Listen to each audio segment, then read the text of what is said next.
Alright guys, so this is going to be a little bit different from my previous videos that I've done on YouTube, but I am in the middle of stream. Feel free to come check it out. There will be a link down in the description.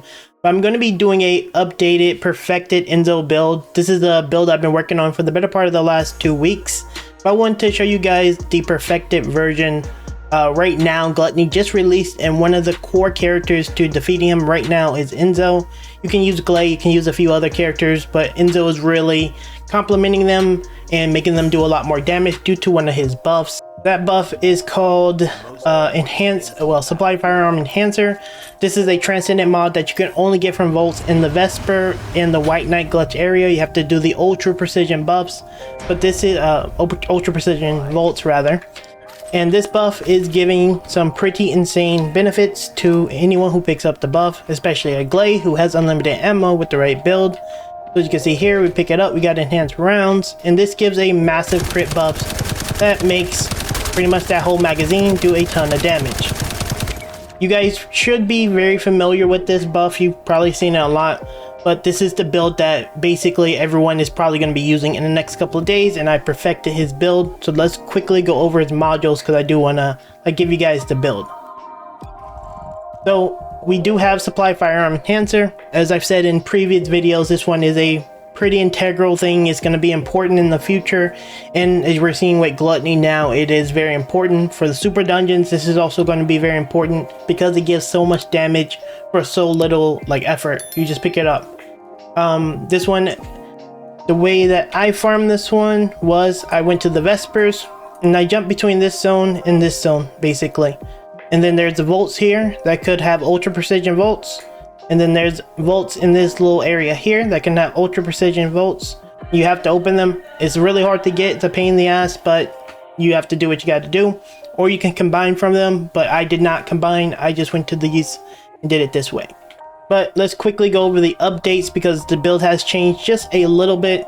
So we're using kicking here as usual with all my builds. You can kind of change it to whatever you want to do. It doesn't really matter. This is just what I like using. The purpose of this build, generally speaking, is to stay alive as much as possible. We do that through our shielding, through our defense, through our health, just a combination of all those things. And then we want to put a heavy focus on making it cost effective for us to put the Firearm Enhancer down, and effective by making the cooldown lower. So you'll notice a lot of this enables that. And then we get duration so that we can keep our energy shield up so we can stay alive, and that is kind of the focus of the build. The newest addition from the previous video is Shot Focus. Shot Focus is going to pretty much give you firearm attack, but you lose skill power modifier. For people who are wondering, this thing is not affected in any way, shape, or form by skill power modifier. So what you're basically doing is just giving yourself 15% free firearm attack for this build. So it's really important because you actually do a ton of damage yourself as an ENZO. Now, in order to get Shoot Focus, you're going to need to combine mods. It took me about, I would say, give or take, less than about 100 combines, probably even less than 75. What I personally did was I combined all the C mods until I eventually got it. But yeah, Shoot Focus is the newest addition and you definitely need to roll for it. It's a little bit RNG, but it gives you a ton of increased damage. As you can see there, it gives me 15% firearm attack. So yeah, really big. Moving on, we have weighing the scales, more max shield, skill cost, just so it makes it more effective to put it down. Battle stamina, more HP, more skill duration for our drone. We have amplification control, more skill range. This is actually not a bad one because when we throw down our support thingy, it can actually hit allies that's kind of far. And then we have pretty good range on this, as you can see. So you can kind of put it really far so you can help your allies out and put it in front of them. So the range is actually not wasted. I think someone pointed that out in the previous video. Maximize conservation. This is going to reduce the skill cost, and it's going to reduce our skill power. We don't care about skill power. All we care about is getting that down. We have increased HP to stay alive, increased shields to help us stay alive, and then we're doing maximize duration. More duration, we lose skill power, whatever. We don't really care about that. Finally, we use skill extension, and this is going to give us some more skill duration, which is really important. And that's pretty much the build as it was in the previous video. Not really too much change. just getting shot focus is a big help for the damage, but this is like pretty much the best module setup that I found. You can do whatever you like. If you want to add some more armor or more defense, you can swap some things out for that.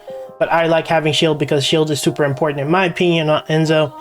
And defense actually count towards your shield, so that's really important. With that said, I do want to quickly go over the components, and though this is a perfected build, the only thing that's not perfect right now is the reactor. The great thing about Enzo is he's dimensional and what is it, tech, I think, singular. And so you're not really doing any damage with his skills. So you can actually go with a non-attribute singular or a non-attribute dimensional for specifically this build. But the only offensive ability he has is this one, and you're not really using it. You lose a lot of power. As you can see, it's in the red. I mean, it still can clear like trash, but you're really just using it to hit trash for the most part. So the reactor doesn't matter too much in terms of like these stats. But I think the thing that I would change differently is instead of the crit hit damage, you would go for cooldown duration up, and that'll be probably about perfect for him. So I think that's ideal. When it comes to his external components, I'm using the bravery 2-piece.